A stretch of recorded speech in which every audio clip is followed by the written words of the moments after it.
Bien, bienvenidos a esta pequeña sesión en la que vamos a hacer una pequeña introducción al CI/CD. Está muy de moda estas palabras, ¿no? CI/CD, ¿qué significan CI/CD? ¿O por qué es tan importante? ¿O por qué está tan de moda? ¿O por qué nos interesarían? Bien, bueno, lo primero es que vamos a decir que es el CI. CI es Continuous Integration o integración continua. ¿Y por qué es importante? ¿O por qué tenemos que utilizarlo? ¿Por qué nos va a gustar a nosotros? Pues anotarlo aquí, ¿vale? Que se vea. CI es Continuous Integration. ¿Y por qué es tan importante esto de integración continua? Bueno, pues sabéis que hoy en día en el desarrollo de software los cambios ocurren muy rápido. Y a diferencia de hace yo que sé, 15, 20 años, estos cambios no tienen un ciclo de desarrollo alargado. Antes hacíamos un programa, la versión 1.0, y luego al año sacábamos la 2.0, incluso a los 2 años, 3 años, o la 3.0, y tener muchos cambios, muchísimos cambios, estas versiones. Pero ese paradigma murió prácticamente con con las versiones web de las aplicaciones, o lo que hoy en día hacemos, los servicios web, ¿verdad? Esto ha muerto. Y hoy en día, si nos damos cuenta, accedemos a un montón de servicios en Internet y estos servicios, pues de repente tienen una cosa nueva, una feature nueva. Y dices, onda, esto no estaba antes. Y esto no es que haya aparecido ahí de la noche a la mañana, no, sino que esto lleva un ciclo de desarrollo también por detrás. Lo que pasa es que estaba escondido y sin cambiar todo el programa, pues ha aparecido de repente. ¿Y cómo ha podido aparecer ahí de repente? Bueno, pues ha aparecido, ha aparecido ahí de repente gracias al CI y al CD. Eso del CI tiene mucho que ver con todo ello, porque son pruebas continuas de integración. ¿Y cómo funciona esto? Bueno, pues lo que se hacen es que se ejecutan los tests cada X tiempo, de forma manual o de forma automatizada. Evidentemente lo normal es que sea automatizado, pues si no, pues se nos podría ir ahí de la cabeza ejecutarlo, ¿no? ¿Qué es el flujo esto de integración continua? Bueno, pues podemos hacer lo siguiente. Podemos decir que es el desarrollador obtiene la última versión del código, hace sus cambios, vuelta al principio,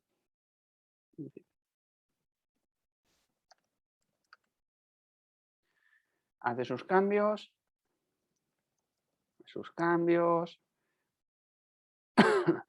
envía sus cambios al repositorio de código y vuelta al principio, ¿no? Esto es el ciclo de desarrollo normal y corriente. Bueno, pues aquí hay un paso adicional en la integración continua, es que cada X tiempo y de forma automatizada, bien sea mediante algún software o bien sea mediante scripts que hayamos desarrollado nosotros, se hacen las pruebas automáticas y se generan reportes. ¿Cuáles son las formas más habituales de generar estos reportes? Bueno, ¿o cuál es los software más normales para utilizar esto? Pues mira, lo más normal es que se utilice un software que se llama Jenkins, aunque hay otros muchos, ¿vale? Jenkins, o bien en GitLab, o bien en GitHub. ¿Y qué ocurre aquí? Bueno, nosotros podemos configurar Jenkins, o GitLab, o GitHub para que cuando reciban un cambio, ejecuto, pues, por ejemplo, Maven Test. Pues esto es la integración continua. Yo envío un cambio al repositorio y cada X tiempo, o bien de forma automática, cuando yo recibo un push en mi código, se ejecuta automáticamente en Maven Test o cualquier otra cosa, o Gradle Test, lo que queramos, o el software que nos dé la gana. Y después ejecutas el Gradle Test cada X tiempo, o cuando he enviado el cambio, yo recibo un reporte. Y si ese reporte me dice que está en rojo, es decir, que ha fallado, pues tendré que corregirlo. Y cuando lo corrijo lo vuelvo a probar y lo vuelvo a enviar. Y cuando se vuelve a probar puedo recibir un rojo o un verde. Si recibo un verde, se considera que ese CI está, o que ese push, que ese commit, que ese cambio, que esos cambios están correctos y estarían desbloqueados para su salida a producción. Y fijaros que aquí no estamos hablando de que salen a un entorno de testing, no, aquí estamos hablando de salida a producción. De ahí lo de integración, porque estamos haciendo pruebas continuas de integración con todo. De ahí que sea capital que escribamos bien los test unitarios y los test de comportamientos. Y ojo, los test de comportamiento no solamente son los de aceptación que hemos visto previamente en otras sesiones con Cucumber y con Gherkin. No, hay otros tipos de test. Los test de usuario, por ejemplo, hechos con cosas como Selenium. Selenium puede simular el comportamiento de un usuario en una página web. Se puede ir a un sitio, escribir un nombre, hacer un clic. Bueno, pues se tienen que ejecutar todas las pruebas. Ejecuto Gradle test, medium test, ejecuto test de Selenium, verifico con Gherkin y Cucumber, etc. Y cuando todo esto ocurre, se marca en verde. Y cuando se marca en verde ya se puede decir que está preparado ese cambio. Habitualmente, cuando hablamos de integración continua, decimos que se compila, se verifica y se integra con la rama de código principal. ¿Qué es esto de la rama de código principal? Bien, teóricamente nunca vamos a desarrollar sobre la rama de código principal, sino que nosotros creemos en lo que en la terminología de sistemas de control de versiones se llamarían ramas. Una rama puede ser una rama de desarrollo, podría ser una rama de testing, podría ser la rama de producción o podría ser la rama de arregla el bug número 500. ¿Vale? Y todas esas ramas están relacionadas entre sí, entonces suelen ir creciendo juntas. Yo mando mis cambios a mi rama de desarrollo, pues mi rama de desarrollo con el Maven Test verifica correctamente y pasa a la rama de integración. La rama de integración ejecuta sus tests y si todo va bien, pasa automáticamente el código a la rama de producción. Si todo va bien, automáticamente se despliega ese código, ¿no? Bueno, pues esto es la integración continua, es que cualquier cambio está totalmente verificado y ese cambio totalmente verificado va a dar lugar a que mi código salga mucho más rápido a producción. Hay que tener cuidado con esto también. Hay que tener cuidado con esto porque es un cambio de paradigma. Hay gente que lleva muchos años programando, muchísimos años, y esto le cuesta muchísimo, ¿no? Porque están acostumbrados a hacer megacambios y que estos megacambios rompan muchas cosas que luego se irán arreglando. Aquí no, aquí hacemos cambios pequeñitos, poquito a poco. Los verificamos y seguimos, los verificamos y seguimos, los verificamos y seguimos, los verificamos y seguimos. Y, y además usamos otra serie de patrones. Por ejemplo, utilizamos el toggler o el feature toggler. ¿Qué es eso del feature toggler? Bueno, pues el feature toggler lo que hace es que activamos o desactivamos cambios, ¿no? Imaginaros que estamos en un editor de fotos y vamos a implementar la función de efectos ópticos, ¿no? Para hacer el blur o el zoom o lo que sea. Pero que ese cambio no está todavía terminado. Yo lo voy desarrollando poquito a poco, lo voy metiendo en mi código, poquito a poco, lo voy enviando. Y ese código realmente está metiéndose en producción, ¿eh? Pero está desactivado. ¿Cómo? Bueno, pues hacemos un feature toggle y esto se hace de una forma muy sencilla. Tenemos, por ponerlo con Java aquí abajo mismo, ¿vale? Tenemos un class options o features, ¿vale? Y aquí podría tener yo una feature, perdonad, yo podría tener aquí una feature que se llamase background edit, que estaría false, ¿vale? Entonces, cuando mi código cargue, si esta propiedad está a false, eso no lo podría ver un usuario final, mientras que si está a true, sí lo podríamos ver. Es mi código el que va a verificar en cada momento si eso que ya está en producción está activo o no está activo. Bueno, pues esto es un feature toggler. ¿Qué podríamos hacer? Bueno, pues mirad, podríamos hacer algo así como un public features usuario y del estilo if usuario.nivel acceso igual desarrollador, entonces y solo entonces background edit igual true. Y entonces, si el usuario que está accediendo a la página es un desarrollador, esto como lo verifique por dentro no es nuestro problema, en ese momento eso se pone a edit y tú en el entorno de producción ese desarrollador sí que estaría viendo su código. Y esto hay que hacerlo poquito a poco. No podemos hacer un mega cambio y chutarlo de golpe, porque entonces muchas cosas no las vamos a tener en cuenta. De ahí que sea tan importante la integración continua, que continuamente estemos integrando nuestros cambios con las ramas principales del código. Y esta integración continua que la hagamos bien. Bien significa que todo tiene que ir mediante test y que esos tests no los voy a ejecutar yo, sino que los va a ejecutar un proceso automatizado que me va a reportar a mí o a quienes nosotros consideremos si eso puede salir a producción o no. Porque incluso un desarrollador superior a nosotros, nuestro responsable o un senior, si nosotros somos junior, pueda tirar para atrás el cambio, si eso falla, ¿vale? Podría hacer un revert, que es lo que se llamaría la terminología de un sistema de control de versiones. Podría echarlo para atrás el cambio, si eso falla. Por eso es tan importante los test, porque si no hacemos test y sacamos ese código a producción sin verificación ninguna, pues adiós, muy buenas. Si eso falla, igual empezamos a tirar ahí un montón de stack traces y demás, y eso no puede ser. Bueno, pues eso es el CI, perdonad. ¿Cuál es lo que va de la mano? Lo que va de la mano es lo que se denomina CD. Voy a subir todo esto, ¿vale? Aquí como si ahí no hubiera nada. Es esto. Esta D significa dos cositas. Continuous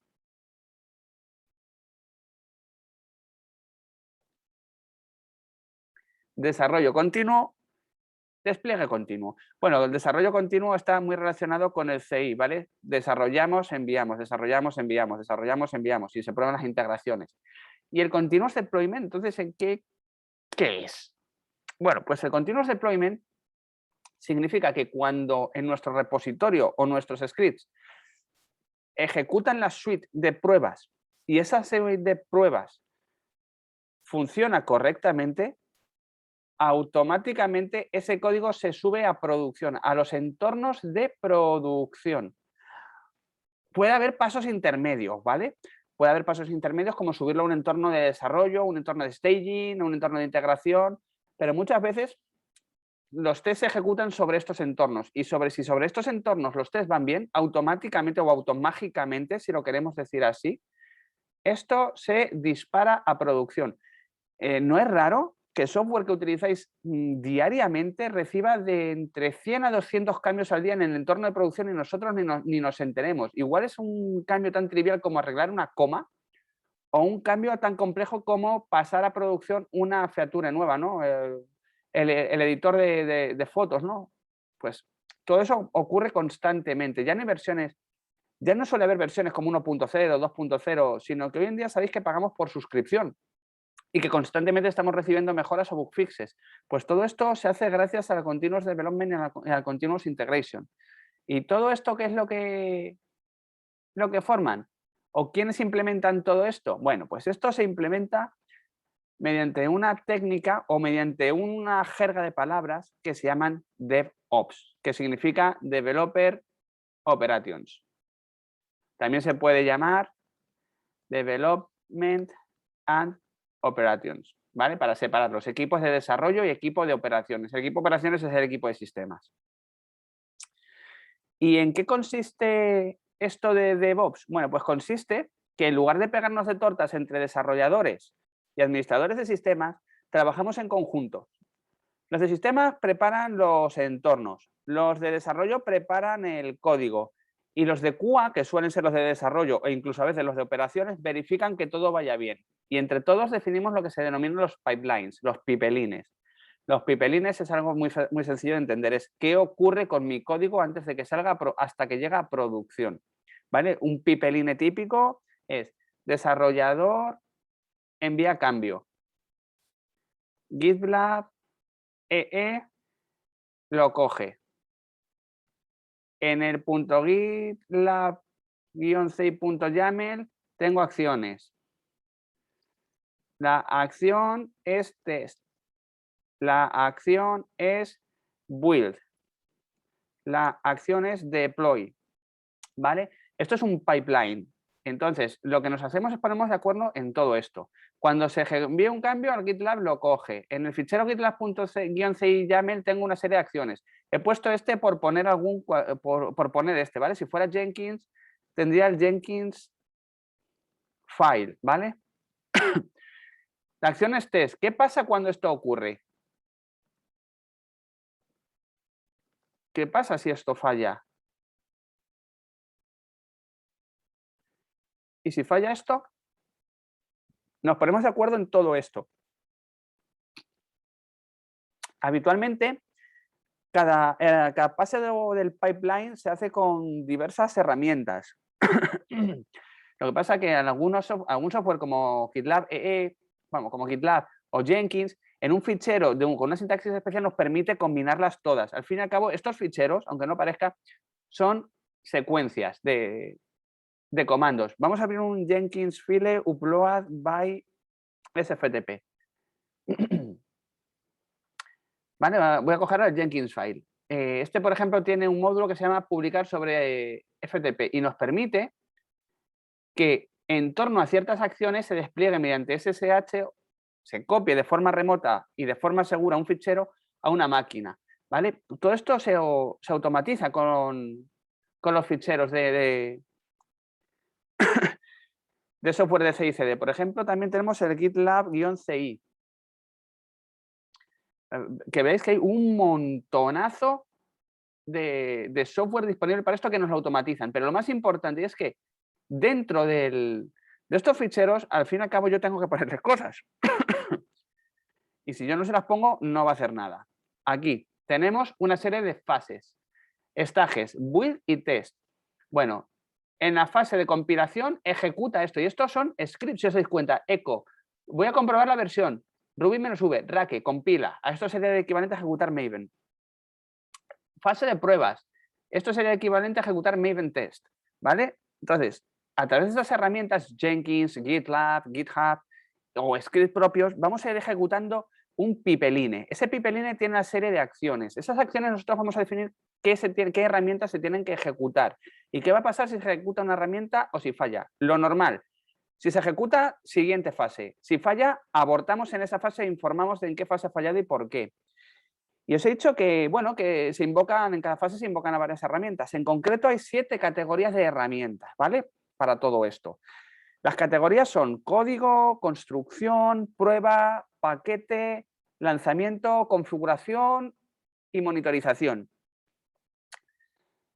De una en una serie. La primera serie de código, que es la que se ejecuta para desarrollar y revisar código, administrar el código, para fusionar el código.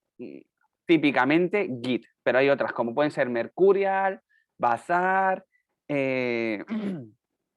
Perforce, hay varias de estas. Las siguientes son las herramientas de construcción. Estéis hasta las narices de verme a mí ejecutar Maven. Pues Maven es una herramienta de construcción, Gradle es una herramienta de construcción, Make, CMake, Rake, pues muchísimas. Hay muchísimas herramientas de construcción. Al fin y al cabo lo que hacen es coger un fichero y generan algo, ¿no? Compila múltiples ficheros. Después de las herramientas de construcción, pasaríamos a las herramientas de testing, a las herramientas de prueba. ¿Cuáles son? Bueno, pues las herramientas de prueba son Unit, puede ser Cucumber con Gherkin, puede ser PHP Unit.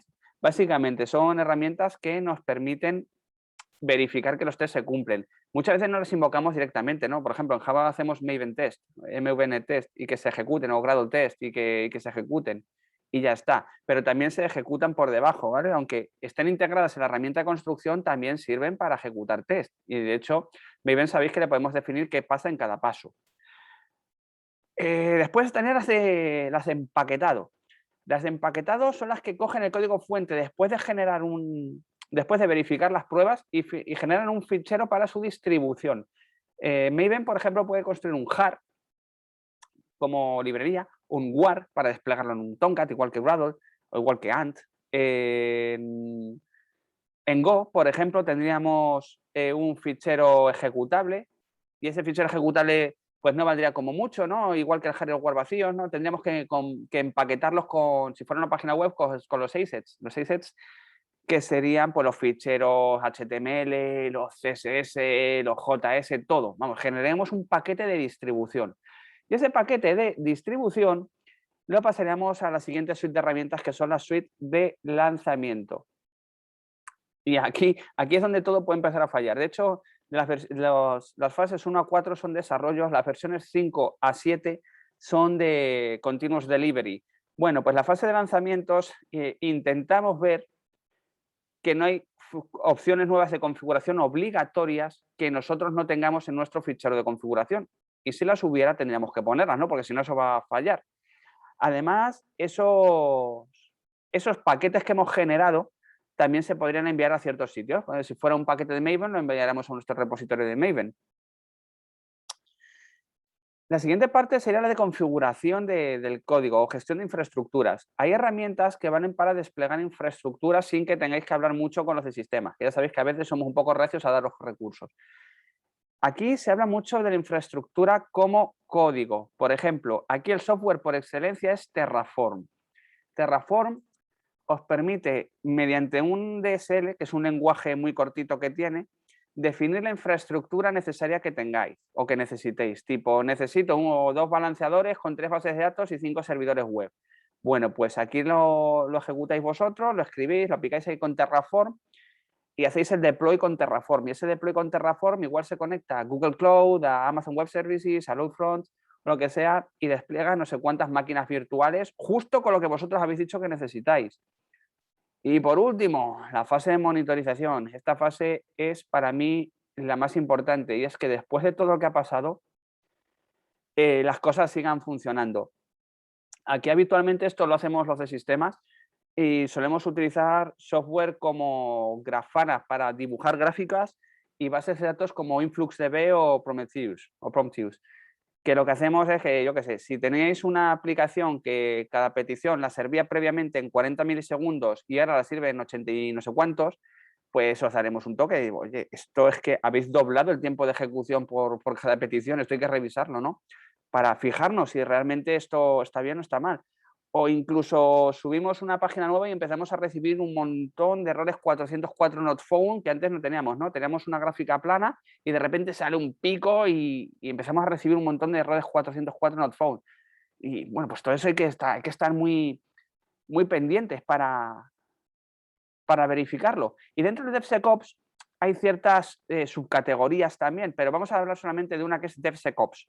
Los DevSecOps lo que hacen es que aparte de integrar desarrollo y operaciones, también integran seguridad, ¿no? Por ejemplo, suele haber algún equipillo por ahí o alguna persona encargada de verificar que el código y los sistemas son seguros, tipo autenticación con JSON Web Token, que los algoritmos elegidos de JSON Web Token sean seguros, que en el servidor web la suite de cifrado mediante TLS sea mediante TLS 1.3 y sea segura también, que no haya que en el desarrollo no se estén guardando credenciales, también llamados secretos en texto plano, ¿no? Que esté siempre guardados o bien de forma cifrada mediante cifrado asimétrico o bien mediante cifrado simétrico, ¿vale? Cifrado asimétrico, que es lo normal para guardar claves, como algoritmos como SHA, Password Based Case Derivation Format, Argon 2ID, etcétera, o el simétrico, ¿no?